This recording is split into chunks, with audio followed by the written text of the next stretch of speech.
Assalamualaikum warahmatullahi wabarakatuh. Bismillahirrahmanirrahim. Innal hamdalillah nahmaduhu wa nasta'inuhu wa nastaghfiruh wa na'udzu billahi min shururi anfusina wa sayyiati a'malina. Man yahdihillahu fala mudilla lahu wa man yudlil fala hadiya lahu. أشهد أن لا إله إلا الله وحده لا شريك له وأشهد أن محمدا عبده ورسوله يا أيها الذين آمنوا اتقوا الله حق تقاته ولا تموتن إلا وأنتم مسلمون يا أيها الناس اتقوا ربكم الذي خلقكم من نفس واحدة وخلق منها زوجها وبث منهما رجالا كثيرا ونساء واتقوا الله الذي تساءلون به والأرحام إن الله كان عليكم رقيبا يا أيها الذين آمنوا اتقوا الله وقولوا قولا سديدا يصلح لكم أعمالكم ويغفر لكم ذنوبكم ومن يطع الله ورسوله فقد فاز فوزا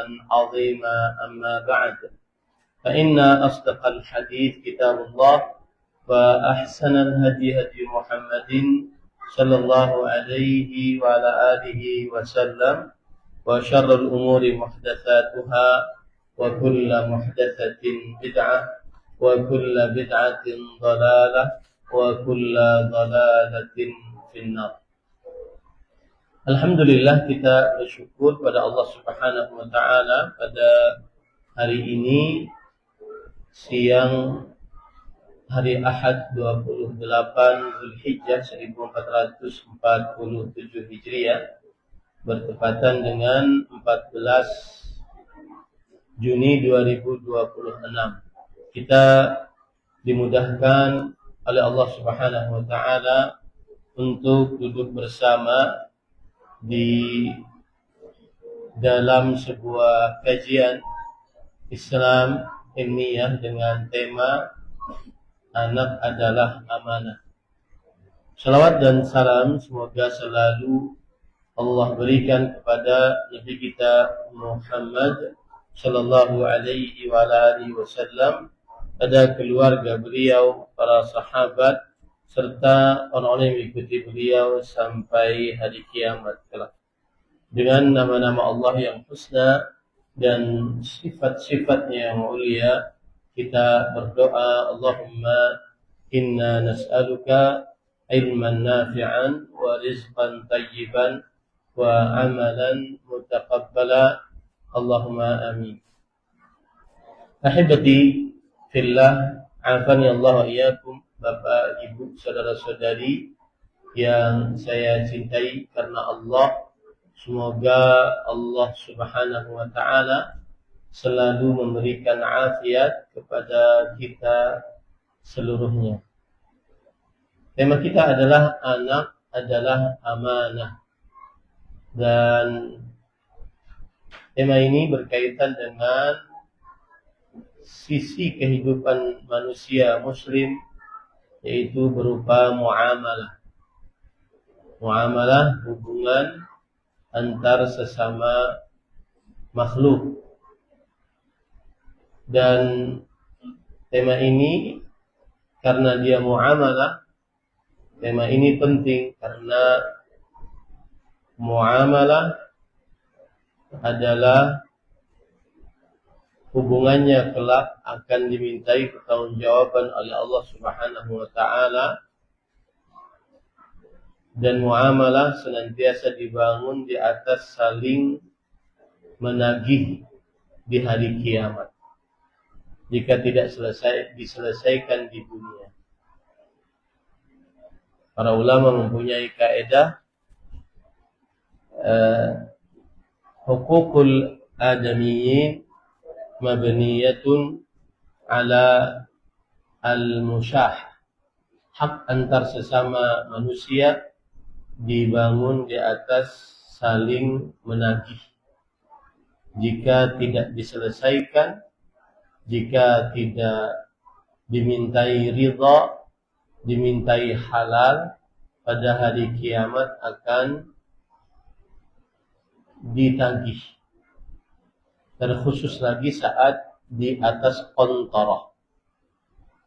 Dalam sebuah hadis Rasul sallallahu alaihi wasallam bersabda, "Idza khalasal mu'minuna minan nar." Jika orang-orang beriman selamat dari api neraka, hubisu biqantarah. Mereka akan ditahan di sebuah tempat namanya qantarah, bainal jannati wan nar, hatta yuqassu ba'dhum ba'dha. Yang mana qantarah tersebut terdapat di antara surga dan neraka, sampai sebagian mereka mengambil hak pada sebagian yang lain. Fa idza hudzibu wa nuqqu udzina lahum bidkhul jannah. Kalau seandainya sudah dibersihkan dan benar-benar disucikan, maka diizinkan bagi mereka masuk ke dalam surganya Allah Subhanahu. Hatta yuqasu ba'dhum madhalima kanat bainahum fid dunya. Sampai diqisas, diambil, ditagih kezaliman-kezaliman yang terjadi di antara mereka di hari kiamat. Maka selalu harus diingat, kalau urusannya adalah muamalah, harus diingat ada pengambilan dan penagihan kelak di hari kiamat jika tidak diselesaikan di dunia. Baik itu antara suami dengan istri, antara anak dengan orang tua, antara kakak dengan adik, antara paman dengan keponakan, antara keluarga dengan keluarga, tetangga dengan tetangga, teman dengan teman, tidak bisa masuk ke dalam surga sampai diselesaikan, kezaliman di antara mereka. Makanya Rasulullah sallallahu alaihi wasallam bersabda, "Man kanat 'indahu madlamatun bi akhihi fi malihi aw fi 'irdihi aw fi syai' falyatahallal minhu al-yawm qabla an la yakuna dinar wala dirham." Siapa yang mempunyai kezaliman terhadap saudaranya, maka baik itu di dalam urusan harta ataupun kehormatan atau apapun, maka hendaklah dia minta halal sebelum tidak ada emas dan perak untuk minta halal nanti di hari kiamat.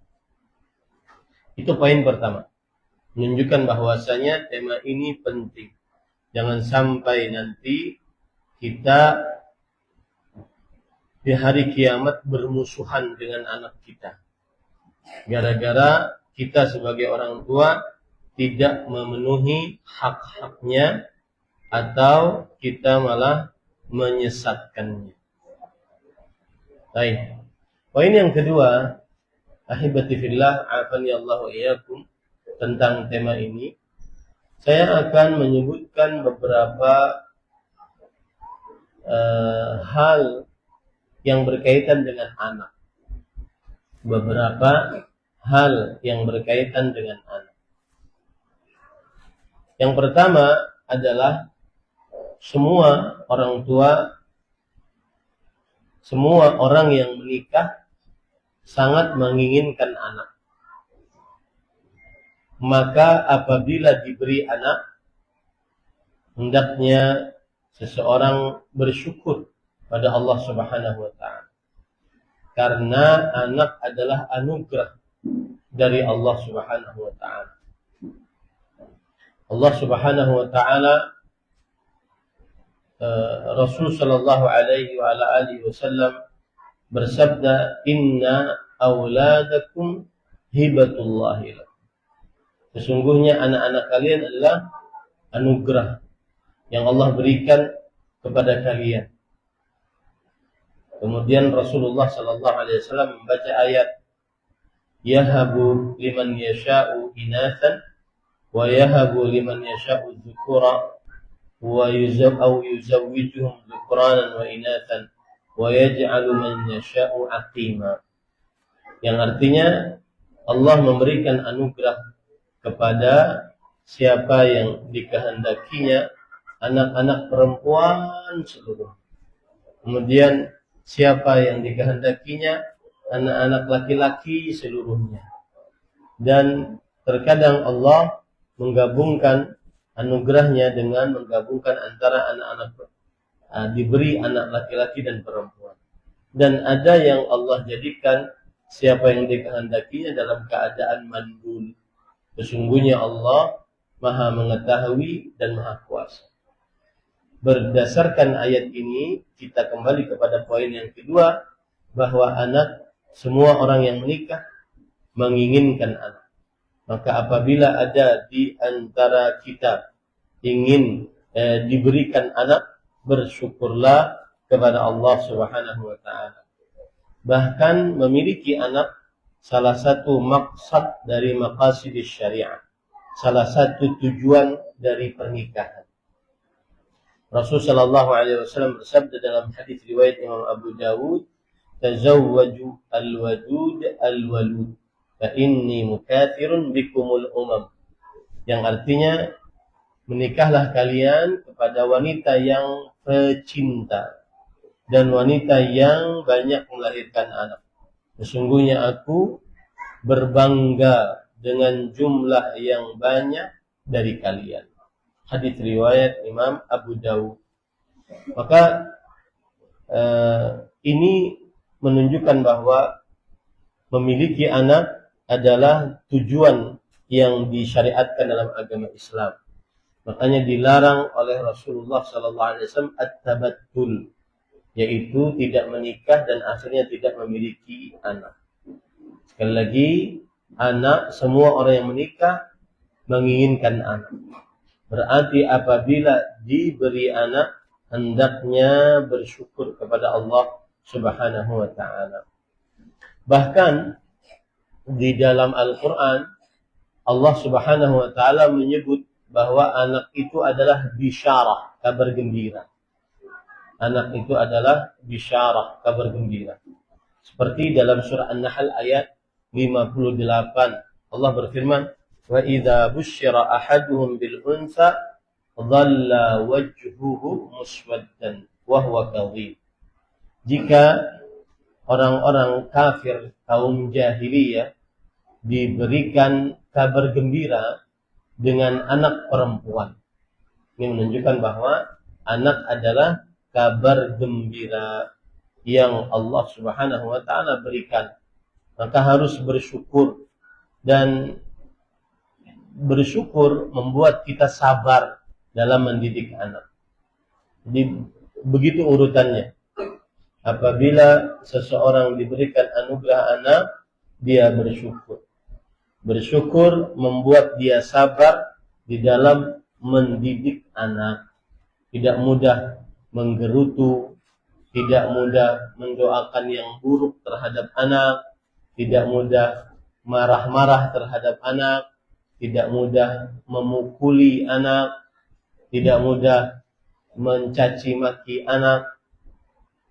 Jadi konsepnya bersyukur atas kehadiran anak, karena dia adalah kabar gembira, anugerah dari Allah. Kemudian yang kedua, hendaknya dia bersabar. Dengan bersyukur tersebut akhirnya dia bisa bersabar saat mendidik anak-anaknya. Baik. Kemudian ahibati fillah, afani Allah wa iyyakum. Yang ketiga, anak adalah perhiasan kehidupan dunia, tapi sekaligus juga ujian bagi orang tua. Anak adalah perhiasan kehidupan dunia, tetapi sekaligus juga ujian bagi orang tua.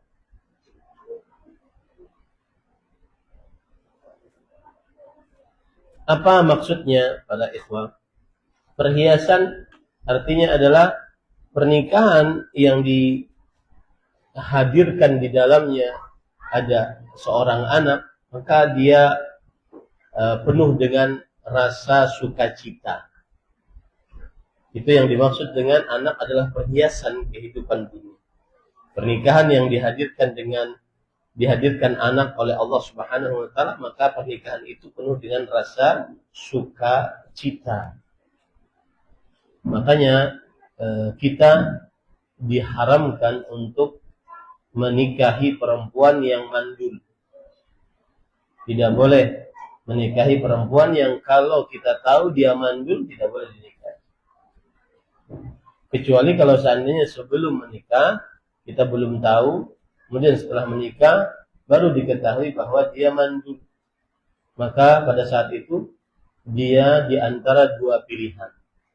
Mau terus bersama dan bersabar dengan tidak memiliki anak, atau mau diceraikan dan kemudian menikah dengan yang diperkirakan mendapatkan anak. Dan subhanallah para ikhwah, anak itu rezeki dari Allah. Sebagaimana orang mencari rezeki uang, harta, maka dia anak juga seperti itu. Kadang-kadang ada orang berdagang, ini belum sukses, berdagang itu belum sukses, ternyata berdagang ini baru sukses. Jadi rezeki yang dibukakan oleh Allah Subhanahu wa taala. Nah, begitu juga kadang dia menikah dengan wanita A, belum dapat anak. Kemudian dia bercerai, istrinya menikah dengan laki-laki lain, dia menikah dengan perempuan lain, dan dua-duanya dapat anak. Itu kejadian. Karena memang tadi Allah berfirman dalam Al-Quran, Rasulullah SAW bersabda, "Inna auladakum hibatullahi lakum." Anak kalian itu adalah pemberian Allah. Jadi murni Allah Subhanahu wa taala yang memberikannya, tidak bisa ada andil manusia lainnya atau makhluk di dalam anak tersebut. Baik. Yang jelas anak, poin yang ketiga adalah perhiasan bagi orang tua, tetapi juga ujian. Perhiasan sudah saya jelaskan tadi, maksudnya keberadaan anak membuat kehidupan rumah tangga menjadi semakin sukacita. Keberadaan anak membuat seorang suami semakin bersyukur kepada istrinya setelah dia bersyukur kepada Allah. Keberadaan anak membuat istri sayang kepada suaminya karena bisa menghadirkan anak, dan seterusnya. Allah Subhanahu wa taala berfirman di dalam Al-Quran surah Al-Kahfi ayat 48. Al-mal wal banuna zinatul hayatid dunya. Harta dan anak-anak adalah perhiasan kehidupan dunia. Perhiasan kehidupan dunia. Dalil yang lain juga surat Al-Hadid ayat 20. I'lamu annamal hayatid dunya la'ibu wa lahu wa zinatu wa tafakhurun bainakum wa takathurun fil amwali wal aulad. Yang artinya, ketahuilah sesungguhnya kehidupan dunia hanyalah permainan, melalaikan, perhiasan, saling membanggakan di antara kalian, saling memperbanyak di dalam harta dan anak. Nah, baik, para ikhwan yang dirahmati oleh Allah Subhanahu wa taala. Tetapi tadi ada tetapinya. Dia perhiasan kehidupan dunia, tetapi dia adalah ujian bagi orang tua. Terkadang gara-gara anak, orang tua hilang akalnya. Terkadang gara-gara anak, orang tua sedih. Terkadang gara-gara anak, orang tua pengecut. Terkadang gara-gara anak, orang tua melalaikan perintah, melanggar larangan. Dan ini dijelaskan oleh Rasulullah SAW dalam hadis riwayat Imam Hakim dan Imam At-Tabarani. Innal walada mabkhalah, majbanah, majhalah, mahzanah. Sesungguhnya anak itu pendatang sifat bakhil bagi orang tua. Mau bersedekah, mau berkorban untuk Islam, mau berjuang, gara-gara anak timbul sifat bakhilnya. Oh, ada anak belum dibiayai, anak belum diberi makan, anak belum dan seterusnya. Kemudian dia majbanah. Majbanah adalah membuat seorang orang tua menjadi pengecut, mau berjihad, mau berjuang, ingat anak tidak jadi. Kemudian majhalah. Majhalah adalah membuat orang tua menjadi hilang akalnya. Apa saja dia kerjakan asal anaknya terpenuhi. Asal anaknya terpenuhi keperluannya. Mau yang haram, mau membunuh orang, gara-gara anak, akhirnya dia lakukan. Kemudian mahzanah. Anak sering membuat orang tua sedih. Kalau anaknya sakit, maka dia sedih. Tidak sedikit orang tua mengatakan, coba penyakitnya diberikan kepada saya. Ya, ketika anaknya sakit. Nah, itulah ujian bagi orang tua. Allah Subhanahu wa taala berfirman di dalam Al-Qur'an, wa'lamu annama amwalukum wa auladukum fitnah wa anna Allah 'indahu ajrun 'azim. Surah Al-Anfal ayat 28. Ketahuilah sesungguhnya harta kalian dan anak-anak kalian adalah ujian, fitnah. Fitnah itu kata yang banyak sekali maknanya kalau kita buka penjelasan para ulama. Salah satu makna fitnah adalah hal yang mendatangkan kepada kehancuran. Jadi bagi orang tua, anak bisa saja mendatangkan kehancuran. Gara-gara anak, orang tua terkadang meninggalkan sholat, meninggalkan puasa Ramadan, mencari harta yang haram, membunuh orang, gara-gara anak. Ya. Makanya di akhir ayat Allah mengingatkan, coba saya bacakan lagi ayatnya. Wa'lamu, ketahuilah oleh kalian seluruhnya, annama amwalukum wa auladukum. Harta kalian dan anak-anak kalian adalah fitnah. Fitnah di sini bukan fitnah dalam bahasa Indonesia, menuduh tanpa bukti, bukan. Fitnah ini maksudnya adalah yaitu anak itu bisa saja menghantarkan kepada kehancuran. Seperti gara-gara anak seseorang melalaikan perintah, melanggar larangan. Makanya Allah mengingatkan di akhir ayat, wa annallaha 'indahu ajrun 'azim. Dan bahwa Allah Subhanahu wa taala memiliki di sisinya pahala yang besar. Artinya kapan orang tua melalaikan perintah, melanggar larangan gara-gara anak, maka ingat, jangan sampai begitu. Karena pahala di sisi Allah lebih besar daripada anak yang engkau miliki. Itu maksudnya. Dan itu banyak di dalam Al-Quran. Model-model seperti itu. Contoh tadi surah Al-Kahfi ayat 48. Al-mal wal banuna zinatul hayatid dunya wal baqiyatus salihat khairun 'inda rabbika thawaban khairun amala. Yang artinya harta dan anak adalah perhiasan kehidupan dunia. Tapi hati-hati, jangan sampai lalai dengan harta, jangan sampai lalai karena anak. Karena apa? Wal baqiyatus salihat. Amal-amal yang pahalanya terus sampai hari kiamat itu lebih baik di sisi Rabbmu pahalanya dan lebih baik tempatnya. Dan itulah solusi agar seseorang tidak terlalu terlena dengan dunia. Ingat surga. Ingat pahala di sisi Allah.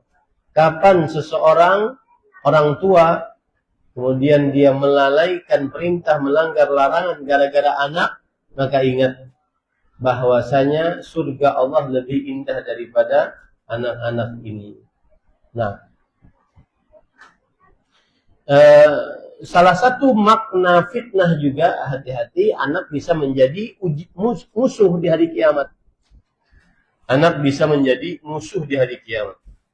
Allah berfirman di dalam surat Al-Munafiqun ayat 9. Ya ayyuhalladzina amanu la tulhikum amwalukum wala auladukum an dzikrillah.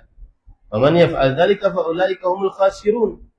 Wahai orang beriman, jangan sampai anak-anak kalian dan harta kalian melalaikan kalian dari berzikir kepada Allah. Nah, ini kan musuh dalam ketaatan. Gara-gara anak akhirnya tidak baca Quran, gara-gara anak akhirnya tidak berzikir, gara-gara anak akhirnya tidak ingat akhirat. Bahkan ada lagi kata-kata musuh, anak adalah musuh. Surah At-Taghabun ayat 14 sampai 15. Ya ayyuhalladzina amanu inna min azwajikum wa auladikum aduwwan lakum fahdharuhum. Yang artinya, wahai orang-orang yang beriman, sesungguhnya istri kalian dan anak-anak kalian adalah musuh bagi kalian. Maka hati-hatilah terhadap mereka. Apa penafsiran musuh di sini? Perhatikan, saya bacakan. Imam Mujahid rahimahullah, seorang ahli tafsir di generasi tabi'i, muridnya Abdullah bin Abbas, Mujahid bin Jabr rahimahullah. Beliau ahli tafsir dan para ulama mengatakan apabila ada tafsir dari Imam Mujahid, maka cukup itu tafsir sebagai tafsir yang sangat valid. Beliau mengatakan, inna min azwajikum wa auladikum aduwwan lakum. Yang dimaksud dengan sesungguhnya istri dan anak kalian adalah musuh bagi kalian, yahmilur rajulu ala qati'atir rahmi aw ma'siyati rabbih. Fala yastati'u ar-rajulu ma'a hubbi illa an yuti'a. Seseorang laki kadang memutuskan hubungan rahim atau bermaksiat kepada Allah, maka dia tidak sanggup karena saking cintanya kepada istri dan anaknya, kecuali harus mentaati istri dan anaknya. Akhirnya terputus hubungan rahim, akhirnya dia bermaksiat gara-gara anak dan istrinya. Itulah yang dimaksud anak atau istri sebagai musuh. Ya, kan tidak sedikit itu orang tua bermusuhan. Misalkan gini, saya punya orang tua, saya punya anak. Anak saya marah kepada kakeknya, berarti itu bapak saya. Anak saya marah kepada neneknya, berarti itu bapak saya. Maka saya akhirnya durhaka kepada bapak ibu saya gara-gara membela sang anak. Memutuskan hubungan rahim. Itu yang dimaksud anak sebagai musuh. Gara-gara anak, akhirnya hubungan saudara, kakak adik terputus. Gara-gara anak, akhirnya hubungan anak dengan orang tua terputus. Maka hati-hati. Dia adalah ujian. Ujian yang bisa menghantarkan orang tua kepada melalaikan perintah, melanggar larangan. Nah, kemudian para ikhwan yang dirahmati oleh Allah. Kita sekarang masuk kepada tema kita. Itu tadi beberapa muqaddimah tentang anak. Jadi anak adalah anugerah yang wajib disyukuri oleh orang tua. Kemudian yang kedua, anak adalah perhiasan kehidupan dunia, tetapi dia adalah ujian. Sekarang kita masuk kepada tema kita. Anak itu adalah amanah. Apa arti amanah? Amanah itu adalah sesuatu yang dititipkan dan harus dijaga. Amanah adalah sesuatu yang dititipkan dan harus dijaga. Dalam bahasa Arab, amanah adalah kullu haqqin yajibu ada'uhu aw hifdhuh. Setiap sesuatu yang wajib dijaga dan ditunaikan. Nah, itu amanah. Berarti anak adalah amanah, berarti sesuatu yang wajib dijaga dan ditunaikan. Dijaga, apa yang dimaksud dengan dijaga? Dijaga akidahnya, dijaga fitrahnya. Apa yang dimaksud dengan ditunaikan? Ditunaikan pendidikannya, ditunaikan hak-haknya. Rasulullah Shallallahu Alaihi Wasallam bersabda dalam hadis riwayat Bukhari Muslim dari Abdullah bin Umar radhiyallahu anhu, "Ala kullukum ra'in wa kullukum mas'ulun an ra'iyati." Ketahuilah bahwa setiap dari kalian adalah pemimpin dan setiap dari kalian adalah penanggung jawab atas yang dipimpinnya. Siapa pemimpin yang paling pertama yang bertanggung jawab di hadapan Allah kelak? Ar-rajul ra'in ala ahli baitih wa huwa mas'ulun anhu. Laki-laki Dia sebagai bapak, dia sebagai suami, pemimpin. Itu yang paling akan dimintai pertanggungjawab pertama kali di hadapan Allah Subhanahu wa taala. Inilah dalil yang menunjukkan bahwa anak itu adalah amanah. Amanah berarti harus dijaga. Apa yang dijaga? Fitrahnya. Apa itu fitrahnya anak? Rasul sallallahu alaihi wasallam bersabda di dalam hadis yang diriwayatkan oleh Imam Bukhari Muslim dari Abu Hurairah radhiyallahu anhu. Kullu mauludin yuladu 'alal fitrah. Setiap anak dilahirkan di atas fitrah. Apa fitrahnya? Yaitu di atas Islam, di atas akidah yang benar, di atas ketaatan. Ya, itu fitrahnya. Fa abawahu yuhawwidani au yunassirani au yumajjisani. Maka kedua orang tuanya lah penyebab utama. Jangan salahkan lingkungan. Kedua orang tua penyebab utama. Yang menjadikan dia sebagai seorang Yahudi atau Nasrani atau Majusi. Ya. Kedua orang tuanya. Karena fa di sini li ta'qib. Fa itu adalah untuk penyebab, li sabab maksud saya. Fa di sini untuk sebab.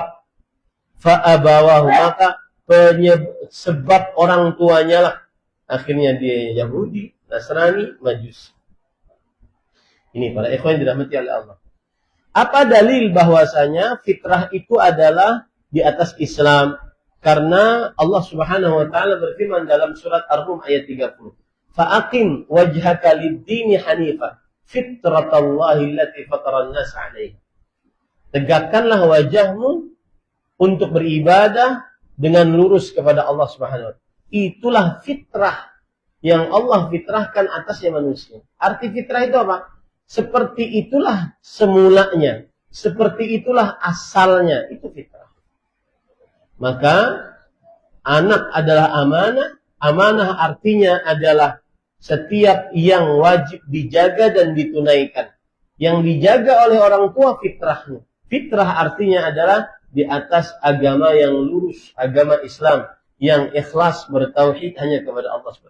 Makanya orang tua yang paling tidak amanah, orang tua yang membiarkan anaknya masuk ke dalam agama lain.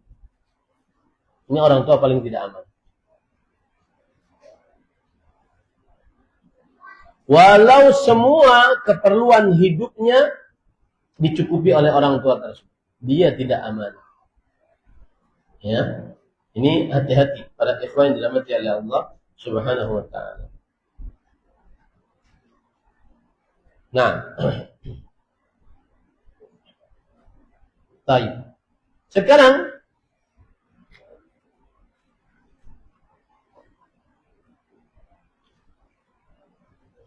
saya akan sebutkan kiat-kiat bagaimana agar kita tetap menjadi orang tua yang amanah. Ingat baik-baik, poin paling pertama yang saya sebutkan, ini tema berkaitan dengan muamalah. Jangan pernah diremehkan. Jadikan anak sebagai pintu terbesar kita masuk ke dalam surganya Allah Subhanahu wa taala karena kita amanah. Dan jangan sampai anak menjadi pintu terbesar kita masuk ke dalam nerakanya Allah karena kita tidak aman. Dan amanah yang saya maksud tadi adalah yaitu seorang orang tua yang bisa menjaga anaknya selalu di atas fitrah. Fitrah adalah akidah Islam, ketaatan, dan tidak di dalam kekufuran, kesyirikan, kemaksiatan. Dan ingat, tadi saya sebutkan, laki-laki yang paling pertama kali bertanggung jawab. Berarti orang tua akan dimintai pertanggungjawaban oleh Allah Subhanahu wa taala atas amanahnya terhadap anak sebelum anak dimintai pertanggungjawaban terhadap orang tuanya, atas baktinya kepada orang tuanya. Ya. Sering sekali kan orang harus jaga bakti orang tua. Maka sebelum anak ditanya tentang baktinya, orang tua dulu ditanya tentang amanahnya.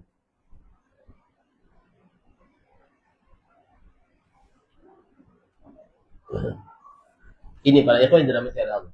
Baik. Kiat yang pertama agar orang tua amanah, yaitu menjadi orang tua yang saleh. Jadilah orang tua yang saleh, maka niscaya amanah yang ada pada anak akan terjaga. Bahkan boleh dikatakan kesolehan orang tua sangat berpengaruh terhadap anak. Kesolehan orang tua sangat berpengaruh terhadap anak. Coba perhatikan sekarang. Surat Ali Imran. Inna Allah astafa Adama wa Nuhan wa Ibrahima wa ala Ibrahima wa ala Imrana 'alal 'alamin. Dzurriyyatan ba'dhuha min ba'd. Wallahu samii'un 'alim. Artinya sesungguhnya Allah Subhanahu wa taala mengutus Nabi Adam, Nabi Nuh, keluarga Ibrahim, keluarga Imran sebagai utusan-utusan menjadi nabi dan rasul di alam semesta ini. Surat Ali Imran ayat 33. Dzurriyyatan ba'dhuha min ba'd. Sebagai satu keturunan yang sebagiannya keturunan dari yang lainnya. Wallahu sami'un alim. Allah Subhanahu wa taala Maha mendengar lagi Maha mengetahui. Ayat ini maksudnya adalah sebagaimana orang tua, maka seperti itu juga nanti anaknya. Kalau orang tuanya saleh, maka anaknya akan ikut saleh. Hukum asalnya begitu. Hukum asalnya begitu. Nanti ada kejadian-kejadian di luar hukum asal. Seperti Nabi Ibrahim, bapaknya Azar, kafir, musyrik. Seperti Nabi Nuh, ya, bapaknya seorang nabi dan rasul, ulul azmi, anaknya kafir, musyrik, tidak beriman. Itu di luar kebiasaan. Tetapi hukum asalnya dzurriyyatan ba'dhuha min ba'd. Apa makna dzurriyyatan ba'dhuha min ba'd? Dijelaskan oleh para ulama bahwasanya hasalat tanasub wat tashabuh bainahum fil khilqati wal akhlaqil jamilah.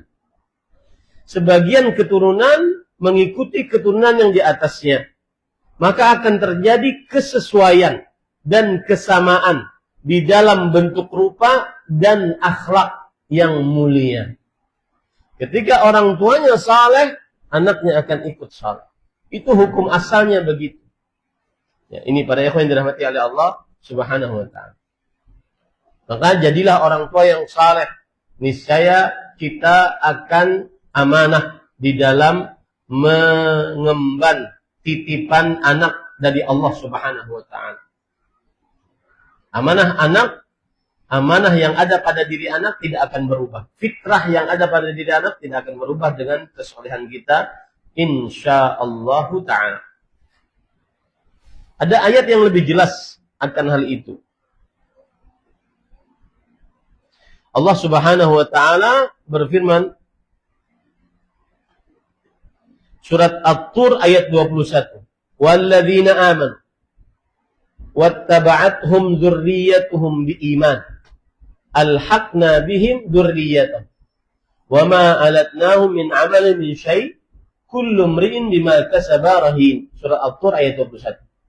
Dan orang-orang yang beriman, orang tuanya beriman, dan yang anak cucu mereka mengikuti mereka dalam keimanan. Ya? Anak cucu mereka mengikuti mereka dalam keimanan. Kami hubungkan anak cucu mereka dengan mereka. Dan kami tidak mengurangi sedikit pun dari pahala amal mereka. Tiap-tiap manusia terikat dengan apa yang ia kerjakan. Kesolehan orang tua penjaga untuk fitrah anak. Ya, penjaga. Bahkan dia jaminan paling kuat. Ini poin perlu dicatat. Kesolehan orang tua jaminan, insuren paling kuat untuk terjaga amanah fitrah yang ada pada diri anak. Insuren, jaminan yang paling kuat. Asuransi itu kan jaminan. Jaminan yang paling kuat itu kesolehan orang tua. Apa dalilnya? Coba perhatikan surah Al-Kahfi ayat 82. Allah berfirman tentang salah satu kisah dalam surah Al-Kahfi. Kisah dalam surah Al-Kahfi itu ada 4. Yang pertama, kisah Ashabul Kahfi. Yang kedua, kisah 2 petani, yang satu muslim, yang satu kafir. Yang ketiga, kisah Nabi Musa dengan Nabi Khadir. Yang keempat, kisah Raja Dzulkarnain. Kita akan mengambil salah satu kisahnya, itu kisah Nabi Musa dengan Nabi Khadir. Dan nama yang benar adalah Khadir, bukan Haidir. Haidir teman TK saya. Khadiru namanya Khadir. Allah berfirman dalam surah Al-Kahfi ayat 82, wa ammal jidar fakana li ghulamain yatimain fil Madinah wa kana tahtahu kanzul lahumā wa kana abūhumā ṣāliḥan fa arāda rabbuka an yablugha ashuddahumā wa yastakhrija kanzahumā rahmatan min rabbik. Kisahnya Nabi Musa belajar kepada Nabi Khadir dengan syarat satu, tidak boleh nanya. Dan ini menjadikan pelajaran bagi para murid. Apabila seorang guru membuat persyaratan, maka harus taat dan beradab kepada gurunya. Tidak seperti zaman sekarang.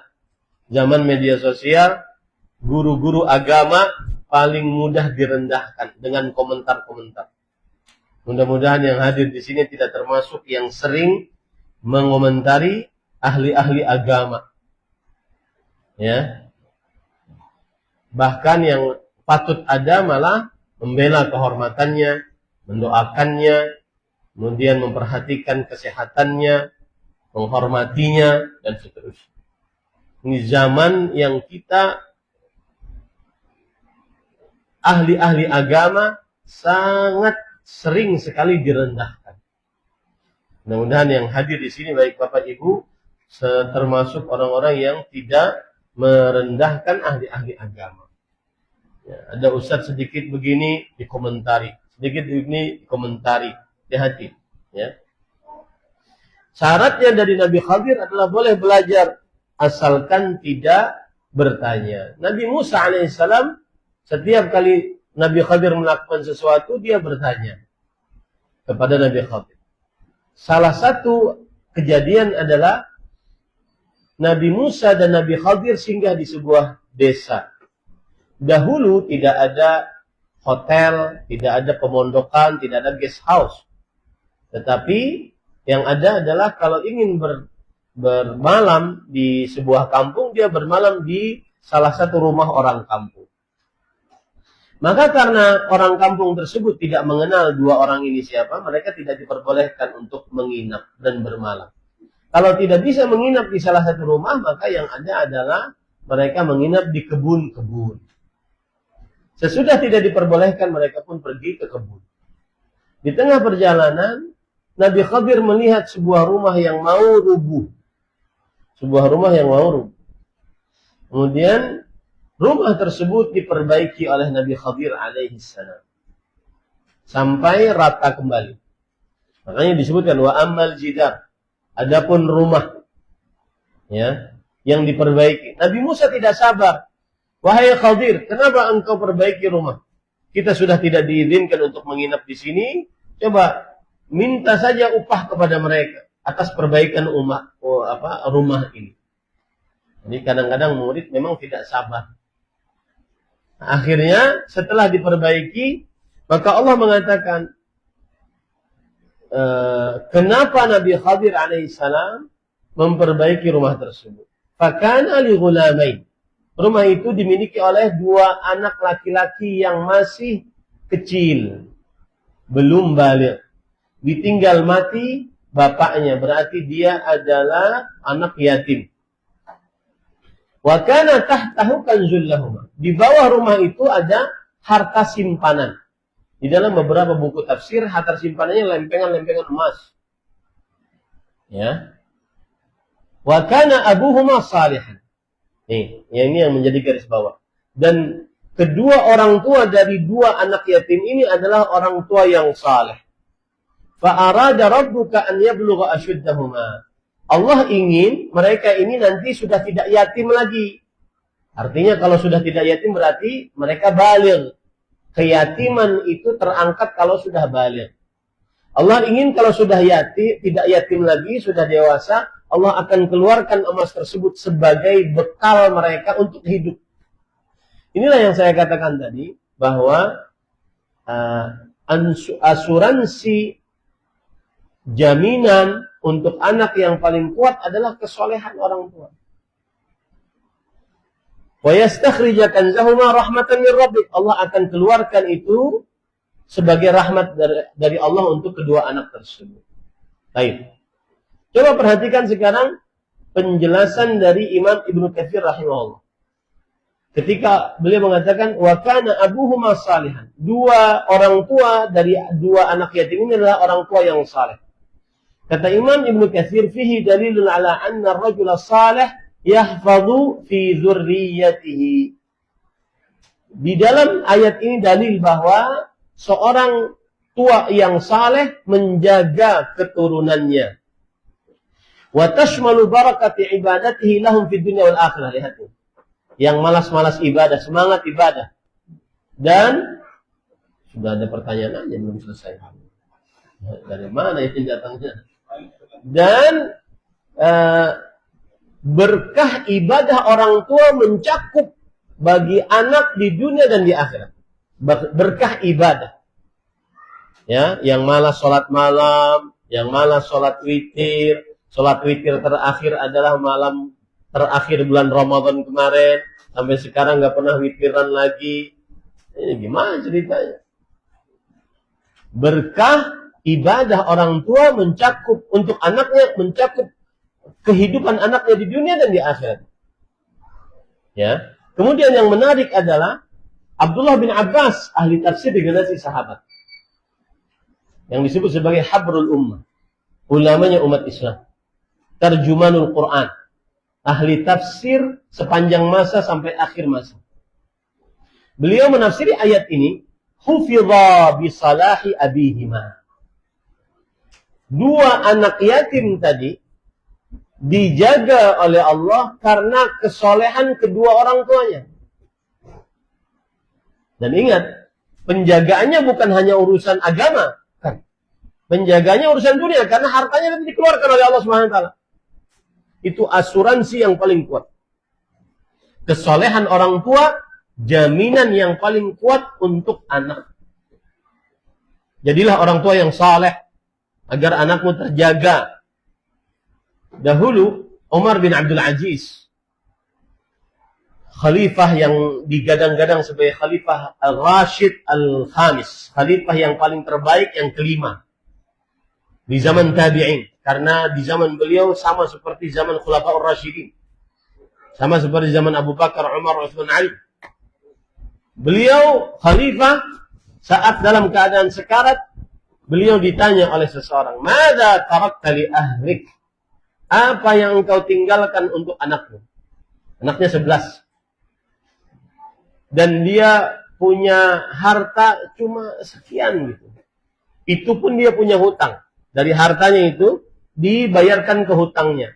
Kemudian dari hartanya tersebut digunakan untuk pengurusan jenazahnya. Artinya yang dibagi kepada anak-anaknya sangat sedikit sekali. Kemudian beliau berkata, "Taraktu lahum taqwallah azza wa jalla." Aku tinggalkan untuk anak-anak takwa kepada Allah. Kenapa? Lihat, logika berpikirnya. Kenapa beliau tinggalkan takwa dibandingkan harta? Kata beliau, "In kanu aghniya wa muttaqin fa sayujahiduna fi sabilillah bi amwalihim. Kalau seandainya mereka orang-orang kaya, nanti kelak sepeninggal aku menjadi orang kaya dan mereka bertakwa, mereka akan gunakan harta mereka di jalan Allah. Wa in kanu fuqara'a muttaqin, kalau seandainya mereka anak-anak itu nanti miskin sepeninggalku, tetapi mereka bertakwa, Allah tidak akan menyia-nyiakan mereka karena mereka bertakwa. Ya, logika berpikirnya mantap. Nah, apa yang terjadi? Ternyata setelah meninggal, mereka adalah saudagar-saudagar kaya yang membiayai jihad-jihad di jalan Allah Subhanahu wa taala. Baik. Yang lebih menarik lagi perkataan Abdullah bin Abbas tadi, hufidha bi salahi abihima. Yang artinya kedua anak tersebut dijaga dengan kesalehan kedua orang tuanya. Walam yudhkar lahuma salahun wa taqaddama annahu kana al-abu sabi'. Ternyata orang tua yang saleh ini misalkan dua anak yatim.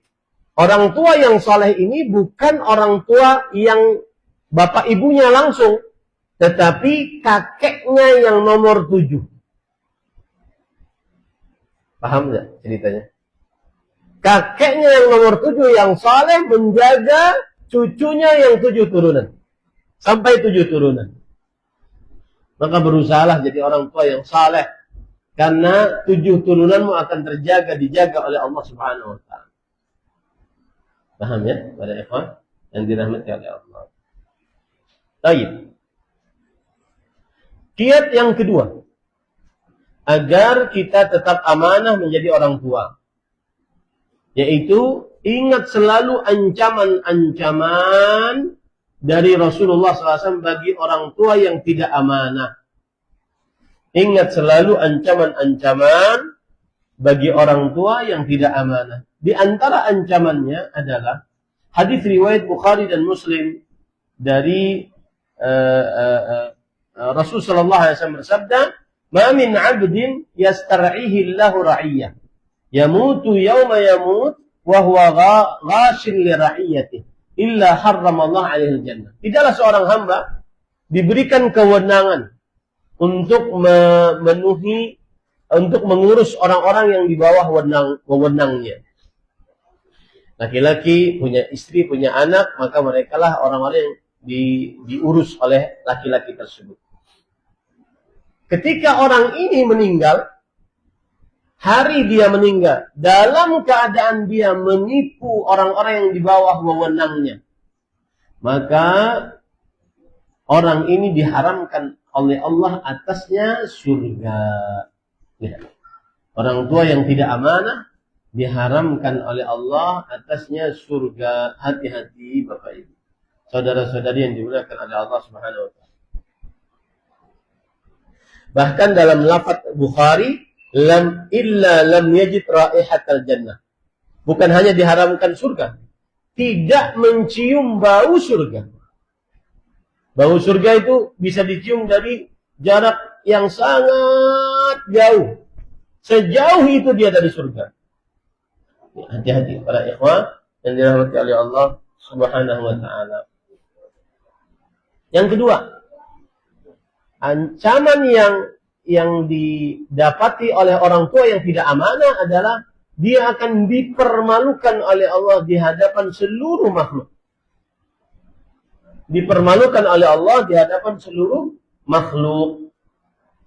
Dalam hadis riwayat Imam Ahmad dari Abdullah bin Umar radhiyallahu anhu, "Man kafa min waladihi liyafdahahu fid dunya, fadahahu Allah yaumal qiyamah ala ru'usil ashhad qisasun biqisas." Siapa yang menolak anaknya, tidak memenuhi amanah anaknya agar ia menghinakan anaknya di dunia, maka Allah akan hinakan dia pada hari kiamat di hadapan seluruh makhluk. Orang tua yang tidak amanah akan dihinakan oleh Allah di hadapan seluruh makhluk. Dengan mengingat itu, niscaya kita akan senantiasa selalu mawas diri, tidak tidak bermudah-mudah dengan apa yang kita lakukan terhadap anak kita. Kiat yang ketiga, hendaknya senantiasa orang tua berdoa kepada Allah Subhanahu wa taala. Kenapa? Karena yang memberi petunjuk adalah anak, Allah Subhanahu wa taala. Memberi petunjuk kepada anak adalah Allah Subhanahu wa taala. Banyak-banyak berdoa. Allah berfirman dalam Al-Qur'an, "Innaka la tahdi man ahbab, walakinnallaha yahdi man yasha." Sesungguhnya engkau tidak bisa memberikan petunjuk kepada siapa yang kau kehendaki, tetapi Allah lah yang memberikan petunjuk kepada siapa yang dikehendakinya. Wa huwa a'lamu bil muhtadin. Dan Allah Maha mengetahui orang-orang yang mendapat petunjuk. Maka berdoalah kepada Allah. Dan saya berikan amalan. Mungkin antum belum pernah mendengar amalan ini, ada orang yang memberikannya. Berdoalah dengan cara mengerjakan sholat. Berdoalah dengan cara mengerjakan sholat. Semakin banyak sholat, berarti seseorang semakin banyak berdoa. Berdoalah dengan cara mengerjakan sholat. Apa dalilnya, Ustaz? Rasul sallallahu alaihi wasallam kana idza hazabahu amrun fazi'a ila shalah. Adalah Rasulullah sallallahu alaihi wasallam kalau ada sesuatu yang perkara yang meresahkan beliau segera mengerjakan sholat. Nabi Zakaria, beliau ingin dapat anak. Kemudian beliau sholat. Dan akhirnya, kemudian beliau berdoa dengan mengerjakan sholat. Allah berfirman dalam Al-Quran, surat Ali Imran ayat 39. Fanadathul malaika, wahuwa qa'imun yusalli fil mihrab. Maka malaikat Jibril alaihissalam memanggil Nabi Zakaria. Dalam keadaan Nabi Zakaria waktu itu sedang berdiri mengerjakan sholat. Berdiri mengerjakan sholat. Berdoa minta anak dengan sholat. Berdoa kepada Allah dengan sholat. Ya. Contoh yang lain lagi. Nabi Yunus alaihissalam. Dan ini amalan para nabi. Berdoa dengan mengerjakan sholat. Jadi kalau ingin doa, ambil air wudhu, sholatlah. Berdoa dengan mengerjakan sholat. Nabi Yunus alaihissalam, beliau di dalam surat As-Saffat ayat 143-144. Falaula annahu kana minal musabbihin, la labitha fi batnihi ila yaumi yub'atsun. Maka kalau tidak, Nabi Yunus termasuk orang-orang yang musabbih. Musabbih artinya orang-orang yang sholat. Jadi dalam perut ikan beliau sholat.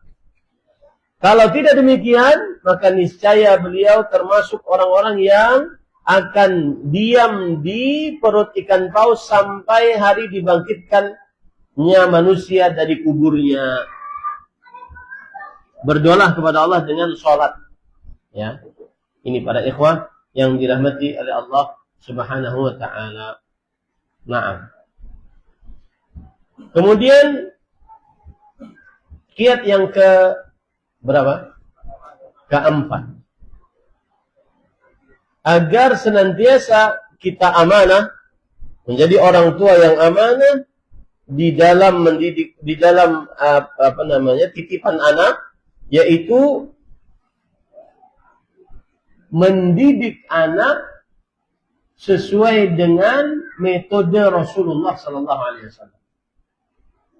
Mendidik anak sesuai dengan metode Rasulullah sallallahu alaihi wasallam. Apa metode Rasulullah sallallahu alaihi wasallam? Satu, menjadi teladan yang baik, qudwah hasanah bagi anak. Baik dalam ucapan, dalam perbuatan, baik dalam akidah, ibadah, muamalah, adab dan akhlak. Semuanya dalam seluruh aspek kehidupan orang tua menjadi qudwah hasanah, teladan yang baik bagi anaknya. Ada kejadian, dulu saya masih kerja di Arab Saudi sebagai pendakwah dan penerjemah. Ada tetangga orang Indonesia, suaminya kerja di pabrik kertas. Dan dia karena jabatannya tinggi bisa bawa anak dan istri. Ada ibu-ibu itu nanya kepada Ummu, istri saya. Tolong tanyakan kepada Ustadz. Kenapa ya saya punya anak umur 5 tahun.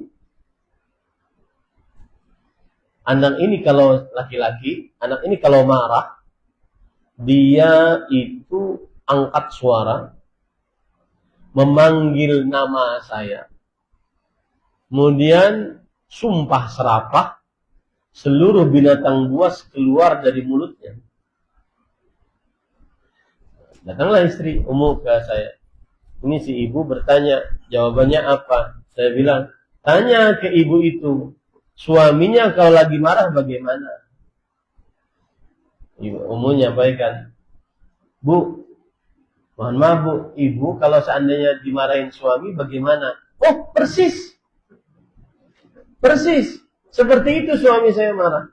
Nah, berarti teladan yang diambil oleh anaknya adalah dari orang tua. Anak adalah peniru paling mahir dari orang tuanya. Jangan salahkan teman dulu, salahkan orang tua. Kalau anaknya menyimpang, jangan salahkan teman, ini gara-gara teman. Enggak, salahkan diri sendiri dulu, orang tua. Allah berfirman dalam Al-Quran surah Al-Ahzab ayat 21. Laqad kana lakum fi Rasulillahi uswatun hasanah. Sungguh telah nampak bagi kalian di dalam diri Rasul sallallahu alaihi wasallam suri tauladan yang baik. Maka jadilah suri tauladan yang baik kepada anak-anak kita, ya, kepada anak-anak kita. Ini para ikhwan yang dirahmati oleh Allah Subhanahu wa ta'ala. Nah, saya akan cerita beberapa cerita bagaimana pentingnya suri tauladan. Cerita yang pertama tentang seorang sahabat Nabi.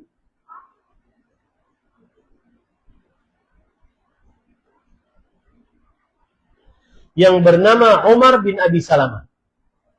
Sahabat Nabi Umar bin Abi Salamah. Umar bin Abi Salamah ini saat masih hidup Rasul sallallahu alaihi wasallam, beliau anak-anak seperti anak-anak yang hadir, yang bisa dipangku oleh orang tua. Beliau bercerita, kuntu ghulaman. Aku waktu itu umur gulam. Gulam itu umur 1 sebelum 10. 1 sampai sebelum 10. Ya. Aku waktu itu berumur gulam 1 sampai sebelum 10. Fi hijri Rasulullah sallallahu alaihi wasallam. Di dalam pangkuan Rasul sallallahu alaihi wasallam. Jadi duduk dia. Ini ceritanya mau makan bersama. Wa kanat yadi tatishu fi sahfah. Kemudian tanganku, biasanya kan kalau makan bersama itu ada nampan, kemudian duduk sama-sama di depan nampan. Nah, Umar bin Abi Salamah ini dipangku oleh Rasul sallallahu alaihi wasallam, lalu tangannya ke sana kemari. Karena adab makan bersama-sama, makanlah apa yang ada di depan. Makanlah apa yang ada di depan. Nanti mungkin kalau ada yang bertanya, Ustaz, yang depan sambal semua gimana? Nah, nanti saya jawab kalau ditanya. Makanlah ada apa yang ada di depan. Nah, dia ini karena anak kecil mungkin di sana pahanya, di sana telurnya, di sana pentolnya, ya. Dia kesana kemari tangannya. Maka Rasul sallallahu alaihi wasallam bersabda, "Ya ghulam, wahai ghulam, sammillah," sambil mencontohkan. Ucapkan bismillah. Beliau contohkan. Wa kul biyaminik, dan makanlah dengan tangan kananmu. Beliau contoh. Wa kul mimma yalik, dan makanlah apa yang ada di depan. Maka Umar bin Abi Salamah setelah Rasul sallallahu alaihi wasallam wafat, beliau menceritakan hadis ini. Dan beliau berkata, "Fama zalat tilka ti'mati ba'd." Maka semenjak itu begitulah tata cara aku makan. Lihat di sini, tauladan yang baik akan diingat oleh anak. Kita kadang-kadang ngomong panjang lebar, tetapi tidak memberikan tauladan, dilupakan oleh anak. Contoh misalkan, orang tua sering berjanji kepada anaknya. Sering berjanji kepada anaknya. Lalu diingkari oleh anaknya, oleh orang tuanya. Maka ini berarti orang tua sedang mengajarkan sifat ingkar janji kepada anaknya. Sorry, tauladan. Saya beri contoh misalkan. Biasa tidur siang. Nah, tidur siang ya. Habis asar, kita pergi ke mall. Saya tanya sama antum, kira-kira anaknya bisa tidur?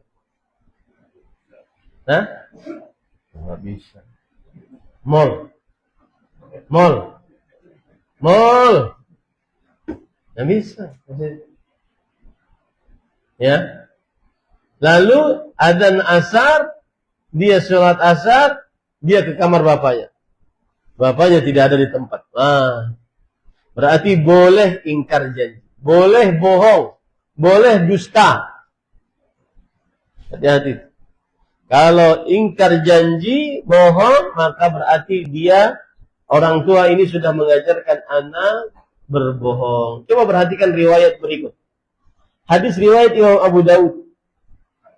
Dari Abdullah bin Amr bin As radhiyallahu anhuma, bahwa da'atni ummi yauman. Suatu hari ibuku memanggilku, kata Abdullah bin Amir. Wa Rasulullah SAW qa'idun fi baitina. Rasulullah SAW sedang duduk di rumah kita. Kemudian sang ibu mengatakan, ha, ta'al, u'tik. Wahai Abdullah, sini, aku akan kasih hadiah. Maka Rasulullah SAW mengingatkan kepada sang ibu, ma aradti an tu'tiyah. Kalau dia datang, si anak tadi datang, engkau akan kasih apa? Karena engkau sudah janji. Kemudian sang ibu berkata, u'tihi tamran. Saya akan kasih hadiah kurma. Kemudian Rasulullah SAW mengingatkan kepada orang tua. Dan ini peringatan beliau kepada seluruh orang tua sampai sekarang. Ama innaki law lam tu'tihi kutibat alaiki kitbah. Ingatlah, jika engkau tidak memberi sesuatu kepadanya, padahal sudah engkau janji, maka engkau sudah dituliskan mengajarkan dusta kepada anakmu. Hati-hati, jangan sampai tidak menjadi suri tauladan. Apalagi kalau marah-marah ya. Kita sekarang marah sama istri, maka saya nasihatkan jangan pernah bertengkar di hadapan anak. Suami istri jangan pernah bertengkar di hadapan anak. Karena itu sangat dicontoh oleh sang anak. Dan itu sangat merapuhkan kepribadian anak. Saya punya pesantren. Saya punya banyak santri, ratusan santri saya.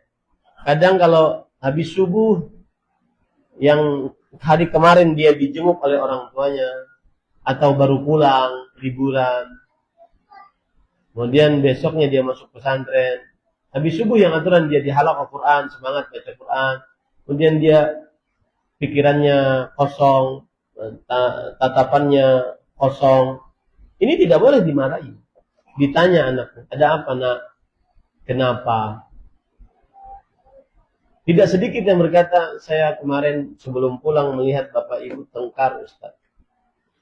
Ketahui baik-baik para ikhwan, benteng paling kokoh anak adalah orang tua. Ketika orang tua itu diketahui oleh anak, dia damai-damai saja, rukun-rukun saja, maka anak mempunyai pribadi yang sangat kokoh. Dia mempunyai benteng yang sangat kuat. Jangan pernah rusak anakmu gara-gara pertengkaranmu dengan pasanganmu. Garis bawah itu baik-baik. Karena benteng yang paling kokoh bagi seorang anak adalah kerukunan orang tuanya.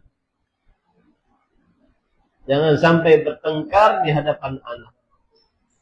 Kadang-kadang anak melanggar di pesantren. Bukan karena dia nakal, tapi karena dia frustasi. Dia tidak bisa masuk pelajaran, tidak bisa menghafal, malas kegiatan. Karena benteng yang paling kuat yang dia bersandar sudah hancur. Makanya divorce, perceraian itu sangat mempengaruhi kejiwaan sang anak. Hanya orang anak-anak yang dirahmati oleh Allah yang dia sanggup untuk tegar, kokoh ketika orang tua divorce.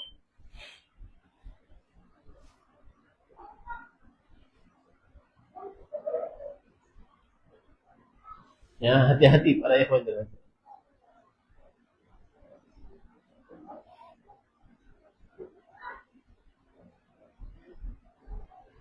Saya bercerita tentang keluarga kecil saya.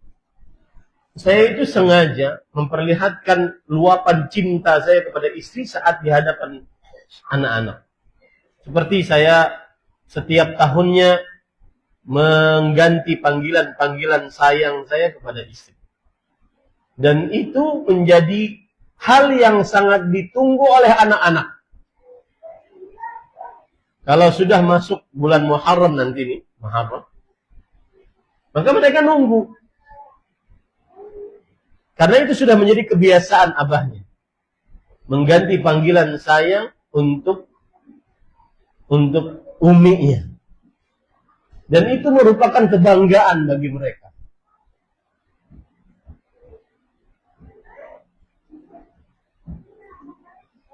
Dan anak laki-laki akhirnya berkata kepada saya, kalau saya menikah, saya akan seperti itu kepada istri. Dia akan sangat mencontoh. Guru paling dekat dengan anak adalah orang tuanya.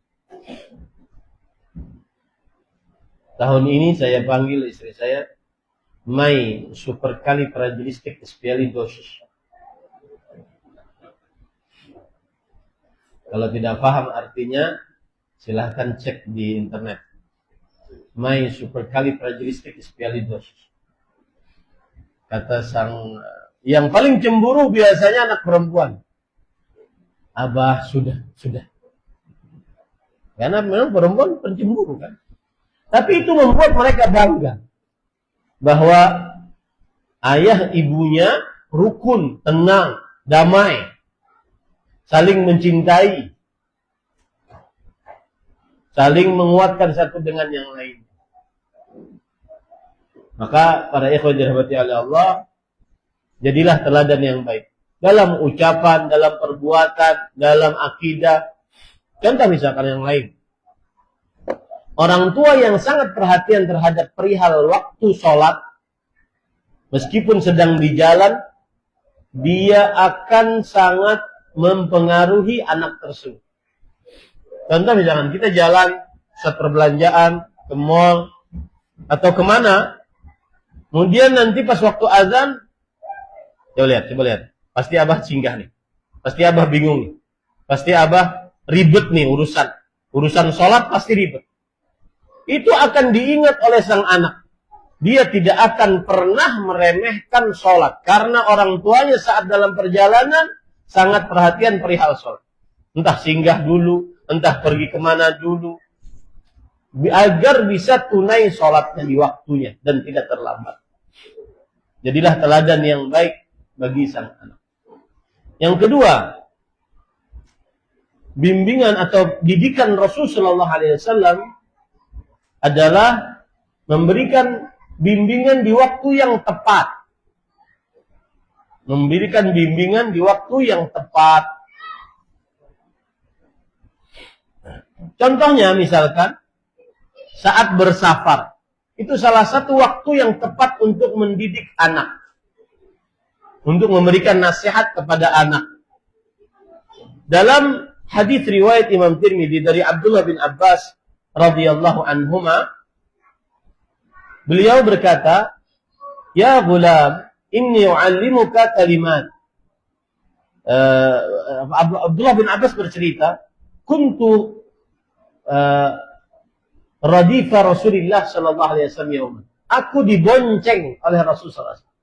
Jadi suatu waktu dibonceng di atas onta kah, di atas kuda kah, oleh Rasulullah. Dan itu waktu yang cocok untuk memberikan nasihat. Ya, makanya Rasulullah SAW kemudian mengatakan, ya gulam, wahai anakku, ihfazillah yahfaz. Inni u'allimuka kalimat. Aku ajarkan kepada engkau beberapa perkara penting. Jagalah Allah, maka Allah akan menjagamu. Jagalah Allah, maka engkau akan dapati Allah di depanmu. Jika engkau minta, mintalah kepada Allah. Jika engkau minta pertolongan kepada Allah. Dan seterusnya. Intinya adalah pada kata di atas kendaraan. Salah berduaan dengan anak.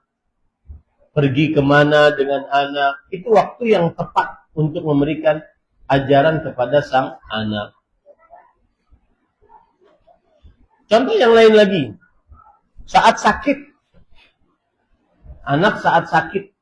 Maka itu salah satu kiat atau waktu yang paling baik untuk mendidik anak. Baik. Waktunya habis ya. Dalam hadis riwayat Bukhari, Anas bin Malik bercerita. Anas bin Malik orang dalam Rasulullah. Ada seorang Yahudi yang biasa menjadi pembantu Rasulullah SAW. Lalu dia sakit. Lalu Rasulullah SAW menjenguknya. Lalu setelah itu Rasulullah SAW mengatakan kepada anak tersebut yang sedang sakit, Aslim, masuk Islamlah engkau. Lalu orang Yahudi melihat kepada bapaknya. Kata sang bapak, Ati' Abul Qasim, taati tuanmu Abul Qasim, masuk Islam. Lalu dia masuk Islam, lalu meninggal. Kemudian sepertinya meninggal. Lalu Rasul sallallahu alaihi wasallam berkata, Alhamdulillah alladzi anqadhahu minan nar. Segala puji bagi Allah yang telah menyelamatkannya dari api neraka. Ini menunjukkan bahwa cari waktu yang tepat untuk memberikan nasihat kepada sang anak. Itu adalah hadiyun Nabi, petunjuk Nabi di dalam mendidik anak. Kemudian yang ketiga, ini sangat penting. Bersikap adillah kepada anak.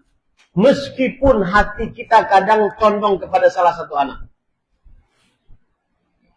Usahakan bersikap adil kepada anak. Tapi yang namanya cinta itu urusan hati. Dan hati urusan siapa? Allah Subhanahu wa ta'ala. Makanya kan Rasulullah sallallahu alaihi wasallam ketika beliau sudah menggilir istri-istrinya, beliau berdoa, Allahumma hadza qasmi fima amlik, fala talumni fima amlik wala amlik.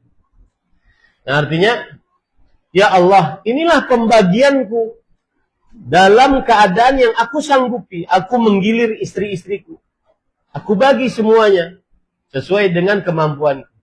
Maka jangan cela aku untuk sesuatu yang aku tidak sanggupi. Apa itu yang tidak aku sanggupi? Yaitu perasaan cinta dalam kalbu. Ya, orang tua kita mempunyai anak ada 5 misalkan. Maka kadang ada sebagian orang tua dia lebih cinta kepada anaknya yang nomor 4 misalkan, anaknya yang nomor 3 misalkan. Bahkan tidak lebih cinta kepada anak yang sulung, anak yang bungsu. Ya, padahal yang bungsu paling kecil. Bahkan tidak lebih cinta kepada anak yang pertama. Padahal anak pertama yang paling membiayai orang tuanya sesudah pensiunnya. Tapi kenapa anak ini yang nomor 3 atau nomor 4 ini paling dicintai? Nah, itu susah untuk dijelaskan. Karena rasa cinta itu diberikan oleh Allah kepada hati manusia tanpa dia bisa menolaknya. Tetapi meskipun demikian, maka berusahalah untuk adil terhadap anak-anak. Kenapa? Karena Rasul Shallallahu Alaihi Wasallam bersabda di dalam ayat Al-Quran, dalam hadis Rasul, ayasurruka an yakunu ilaika fil birri sawa. Wahai kamu, Bashir itu seorang sahabat Nabi. Dia punya anak Nu'man. Nu'man sering dikasih oleh Bashir hadiah-hadiah. Kemudian Rasul SAW bertanya, apakah seluruh anakmu engkau kasih hadiah? Kata Bashir, tidak. hanya Nu'man yang aku kasih. Kemudian kata Rasul SAW, apakah engkau mau anak-anakmu seluruhnya berbakti kepadamu secara sama-sama? Maka kalau engkau mau, maka berbuat baiklah, adillah kepada mereka. Ya. Selama engkau adil kepada anakmu, selama itu pula mereka akan berbakti yang sama kepadamu. Ini para ikhwah yang dirahmati oleh Allah Subhanahu wa taala. Yang ke berapa sekarang? Yang keempat, sebelum terakhir mendoakan anak. Ini sudah tadi sudah saya sebutkan. Yang kelima, yang terakhir adalah jangan mencela, mencaci, menghina, mendoakan keburukan sang anak. Ya. Kenapa? Karena Rasulullah SAW melarang. La tad'u ala anfusikum wala ala auladikum wala ala amwalikum. Jangan kalian doakan keburukan atas diri kalian, atas harta kalian, atas anak kalian. Jangan. Dasar lo anak kucing. Kucingnya siapa berarti? Ya. Dasar nih anak brengsek. Akan brengsek. Ya. Mungkin saja saat orang tuanya berkata seperti itu, pintu langit sedang terbuka, dikabulkan oleh Allah Subhanahu wa taala. Hati-hati. Kalau saya punya pengalaman, waktu masih menjadi mahasiswa di Universitas Madinah, kita nyetor hafalan Al-Quran, selesai 30 juz, kepada seorang syekh namanya Syekh Ubaid Al-Afghani. Kemudian beliau, karena sudah tua, tapi masih ingin berjuang untuk Islam, akhirnya beliau masih menyimak. Dan kalau kita salah dalam menyetorkan hafalan, beliau mengatakan begini, Allahumma kfina syarrak, ya Allah, cukupkan keburukan muridku ini. Jadi kalau lagi kesal, doakan yang terbaik untuk anak. Kalau orang Arab biasanya, kalau marah, mereka, saya 13 tahun tinggal di Arab Saudi. Orang Arab biasanya kalau marah gitu, Allah yahdik, semoga Allah memberi petunjuk kepada kita. Itu jangan diamini, dia sedang marah. Amin, jangan. Dia sedang. Maka ini mungkin bisa digunakan ketika kita sedang marah kepada anak kita. Allah yahdik, semoga Allah memberi petunjuk kepadamu, nak. Jangan dengan sumpah serapah. Apalagi binatang-binatang buas keluar. Jangan. Ya. Ini kira-kira yang bisa disampaikan. Apa yang baiknya dari Allah Subhanahu wa taala. Kita masuk pertanyaan. Harus jawab pertanyaannya. Nggak boleh pulang saya langsung. Baik.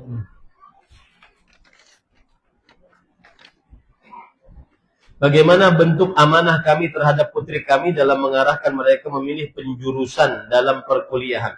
Apakah boleh kami membiarkan mereka kuliah di kampus umum yang kemungkinan besar ada ikhtilat di dalamnya?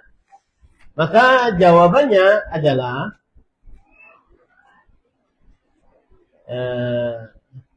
pertanyaan ini dan yang semisal dengannya, jawabannya adalah selalu dalam pikiran orang tua, apakah sikap saya ini termasuk dari orang tua yang tidak amanah atau tidak? Tanyakan aja. Kalau seandainya dianggap tidak amanah, jangan dilakukan. Ya, karena nanti yang semisal dengan pertanyaannya akan banyak kasusnya.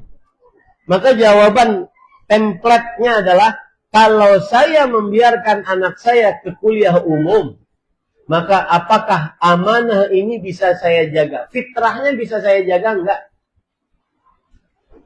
Ya, fitrahnya bisa saya jaga enggak? Dan ini menjadi ketertakutan tersendiri bagi kami para pendakwah. Nanti bagaimana anak buah kami, anak-anak kami, keturunan kami bisa menjaga fitrahnya setelah kami mati enggak? Karena tidak sedikit anak-anak ustadz yang menyimpang. Tidak sedikit. Itu harus buka kartu. Tidak ada yang maksum. Tidak sedikit. Setelah meninggal, anaknya menyimpang. suka joget ya, di media sosial dengan musik, bertabarruj. Maka itu. Baik, saya akan kupas lebih jauh lagi permasalahan yang ditanyakan. Ustadz, bolehkah anak saya ke kuliah umum setelah mereka di pesantren sampai SMA? TK, SD, SMP, SMA, semuanya di dalam sekolah agama. Kemudian dia disekolahkan di sekolah umum ketika kuliah jenjang universitas. Bolehkah? Maka jawabannya boleh saja. Tetapi jangan sampai terputus belajar agamanya. Karena kurikulum belajar agama sampai SMA tidak mencukupi dia menjadi seorang yang khairul bariyah, sebaik-baik manusia. Innal ladzina amanu wa 'amilus shalihat ulaika hum khairul bariyah. Sesungguhnya orang yang beriman dan beramal saleh, mereka lah orang-orang yang paling terbaik. Kurikulum sampai SMA, karena kita yang membuat kurikulumnya, kita tahu sampai mana ilmunya. Itu tidak mencukupi untuk menghadapi syubhat dan syahwat. Tidak mencukupi untuk menjadi ahli agama. Nggak cukup. Tapi kita tidak bisa melarang orang tua untuk anaknya dikuliahkan di kuliah umum. Karena itu hak orang tua. Cuma kita berpesan, kalaupun ke kuliah umum, maka jangan sampai terputus belajar ilmu agama. Belajar ilmu agama tetap sampai dia akhir hayatnya. Karena sebagian orang tua kadang-kadang mereka SD, TK bahkan. TK, SD, SMP, SMA di agama. Sudah merasa cukup. Dan tidak melanjutkan kuliah ke kuliah agama. Karena apa coba? Hah? Ayo, para wali santri, para wali murid. Karena apa? Karena harta. Jujur saja. Karena harta. Kita takut anak kita tidak bisa mendapatkan pekerjaan. Kita takut anak kita tidak bisa makan. Kita takut anak kita kalau memperjuangkan agama Allah, kita takut Allah akan menghinakannya. Dan pemikiran seperti ini dalam tanda kutip meracuni pemilik-pemilik sekolah. Pemilik-pemilik pesantren. Yang akhirnya kadang ada di beberapa pesantren 67% alumni pesantrennya pada tahun itu seluruhnya ke umum. Bahkan saya pernah hadir dan kajian di hadapan beberapa di sebuah lembaga pendidikan, di hadapan saya para santri, saya tanya, siapa yang mau menjadi pendakwah? Tidak ada satupun. Billahi alaikum. Demi Allah, saya katakan di hadapan Bapak Ibu sekalian, kalau seandainya tidak ada yang mau menjadi pendakwah, siapa yang mau ngajar sekarang di sini? Kita akan mati. Siapa yang mau ngajar di sini?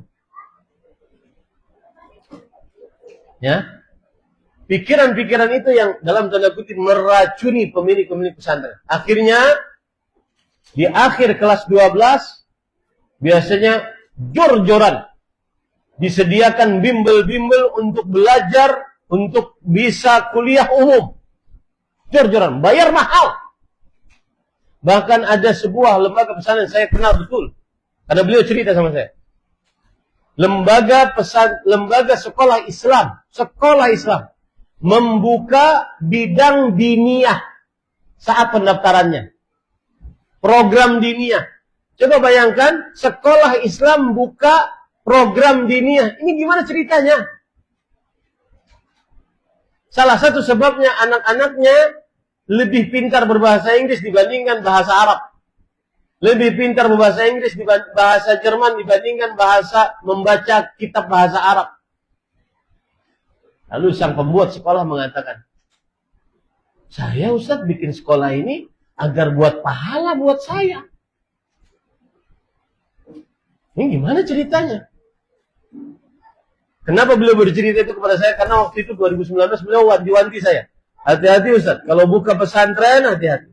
Hati-hati jalanmu menyimpang.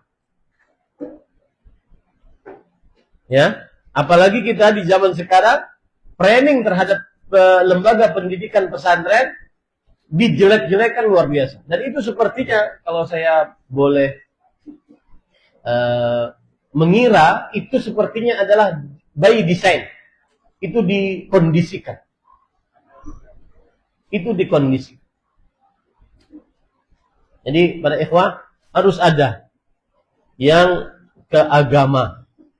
Dan Allah tidak akan menghinakan di dunia dan di akhiratnya orang yang berjuang untuk agama Allah Subhanahu wa taala.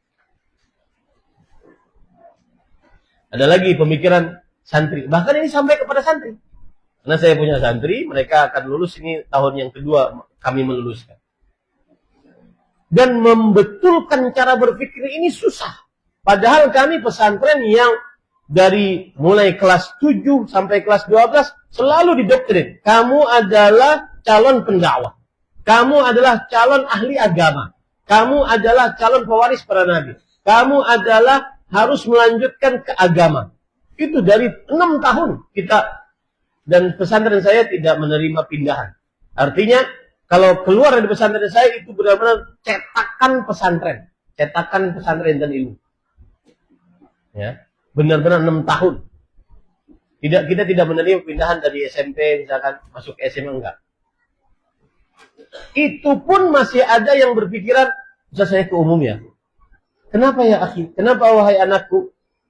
Kan itu ustaz-ustaz banyak lulusan umum-umum. Mencontoh beberapa ustaz yang lulusan umum-umum. Maka saya katakan kepada mereka, begini nak.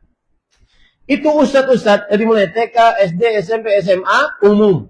Kuliah pun umum. Sampai S1, S2, S3-nya pun umum. Tetapi kemudian mereka berkarya di bidang agama. Ilmu umumnya mereka tinggalkan. Lah, kamu nak, dari mulai TK, SD, SMP, SMA, itu semuanya agama. Lah, kenapa melanjutkan ke umum? Kan nyimpang jadinya. Sedangkan yang tadi umum aja ke agama. Nah, sekarang kamu sudah jadi setengah perjalanan. Tinggal kamu melanjutkan saja kuliah. Baik S1, S2, S3. Maka akan menjadi ahli ilmu agama. Paham para ikhwah? Itu cara berpikir anak-anak di zaman sekarang. Karena melihat mungkin ustaz-ustaz yang beken-beken. Followersnya, subscribersnya jutaan. Ini umum nih. Bisa dong saya mencontohnya. Maka saya harus, pada waktu itu saya harus mendatangkan ustadz-ustadz itu. Dan memberitahu kepada mereka langsung. Ada yang ustadz doktor, S2 dokter. S2 dokter. Tetapi dia belajar lagi agama. S1 sekarang menempuh S2. Nih, contoh nih. Tanya ustadznya. Kira-kira kalau dipilih umum atau agama? Ustadznya dokter loh. Dokter. S2 dokter. Kata ustadz, kalau saya dulu diberi kuasa untuk memilih, saya akan milih agama nak. Ya. Dan ini termasuk hal pemilik atau para ustadz harus mendidik wali-wali santri. Saya dulu Pak, ketika diberi amanah untuk memimpin pesantren, dapat tanah wakaf 3,4 hektar, saya, wah ini surga banget, saya bilang. Bisa ngajar. Oh ternyata memiliki pesantren bukan hanya mendidik santri, enggak. Wali santrinya juga kita didik. Cara berpikir wali santri harus didik. Bukan hanya mendidik santri dan wali santri. Ustadz santrinya dididik. Bahkan kadang-kadang didik ustadz lebih susah. Karena ustadz punya dalil.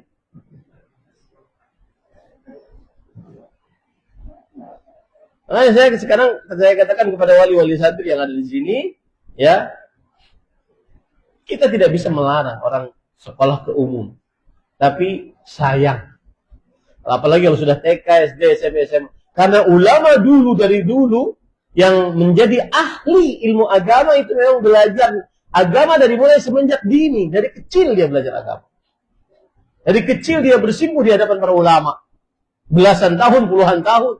Baru dia ngajar setelah itu. Enggak ujuk-ujuk gitu aja. Paham ya? Jadi ini pertanyaan saya lebarkan.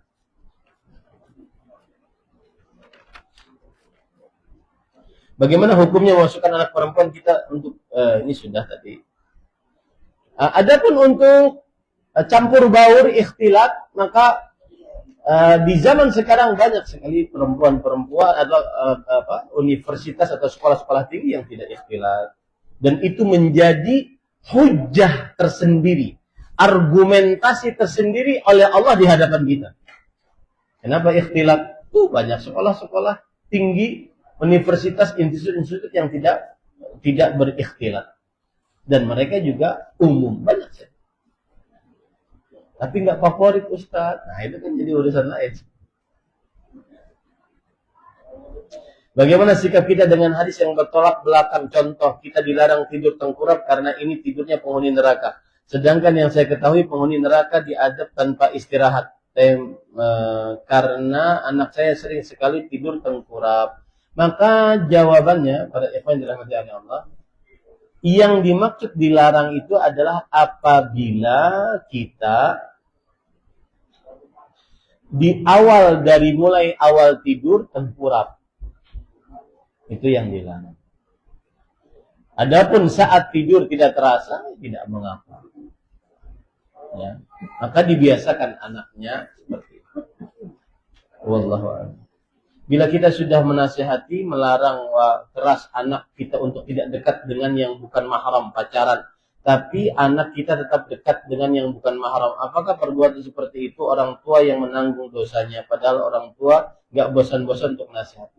Terus saja nasihati sampai nanti kelak di hari kiamat kita bisa lepas pertanggungjawaban di sisi Allah Subhanahu wa taala. Terus nasihati sampai anak tersebut dapat petunjuk Allah Subhanahu wa taala. Apa yang harus dilakukan oleh orang tua manakala ketika kita mengarahkan ke hal-hal baik tapi anak tersebut tidak melakukan? Apakah orang tua yang tidak mempunyai anak berarti tidak bisa melakukan hal-hal yang baik untuk anak-anak yang lain? Jika anak melakukan kesalahan yang terus menyakiti anak ayahnya, apakah anak tersebut akibat kegagalan peran sebagai orang tua? Yang pertama, bagaimana cara mengarahkan kepada yang baik-baik? Maka jawabannya tadi sudah kita sebutkan, contoh teladan, diberikan contoh teladan. Bukan hanya jadi gini Pak Ikhwan. Anak itu kadang-kadang dia tidak bisa kalau seandainya, nak sini nak, duduk ya. Allah berfirman, Rasul. Itu susah diterima. Tapi contohkan teladan yang baik. Kemudian saat makan bersama, saat jalan bareng, dengan bisikan-bisikan sebelum tidur. Ya, sebelum tidur. Saya ingin menceritakan keluarga kecil saya. Sebelum tidur, dia ngobrol dengan anak. Ngobrol tentang tahajud. Anak ini umur kelas 3 SD, berarti umur 8 tahun. Nah, Abdurrahman. Kalau ini sebelum tidur nih, dia matanya sudah merem-merem. Kalau nanti bangun cepat, bagusnya tahajud dulu. Kemudian dia bangun cepat. Dan dia tahajud sendiri. Nggak usah nunggu anak-anak. Nggak usah nunggu lagi orang tua. Karena sudah dipesan sebelum tidur. Jadi cari kesempatan-kesempatan yang anak itu bisa nempel di dalam dadanya apa yang diingatkan oleh orang tua. Di samping teladan dan di samping doa. Wallahu a'lam.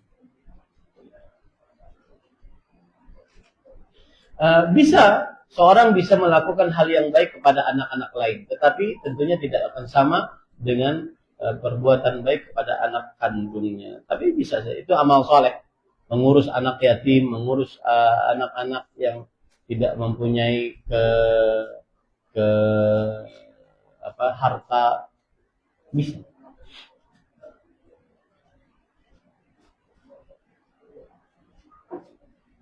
Selama anak tersebut masih hidup, orang tuanya masih hidup, maka jangan pernah ada kata gagal atau putus asa.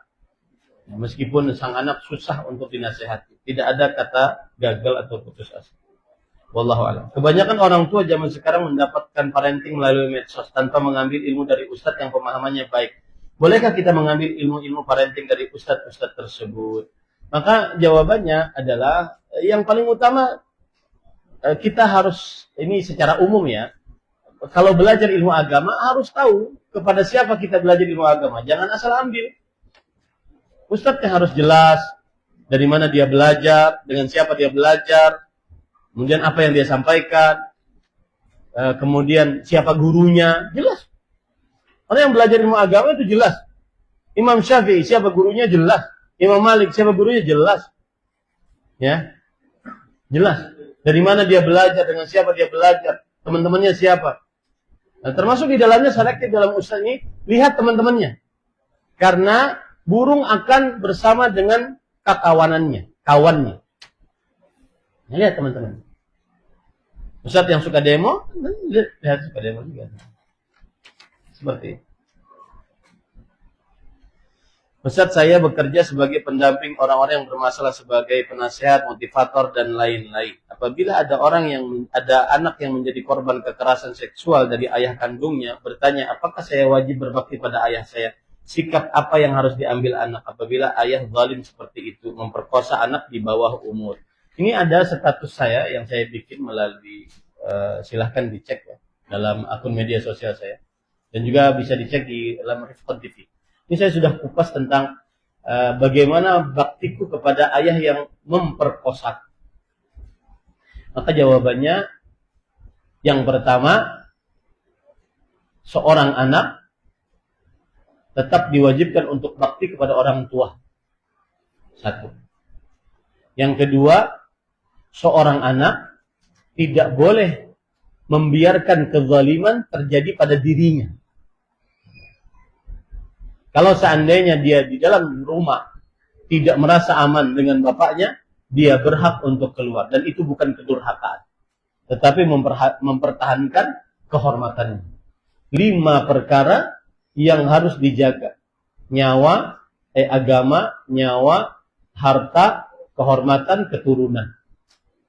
Apabila ada keadaan-keadaan yang mengganggu 5 perkara ini dan membahayakan 5 perkara ini, dia berhak untuk keluar.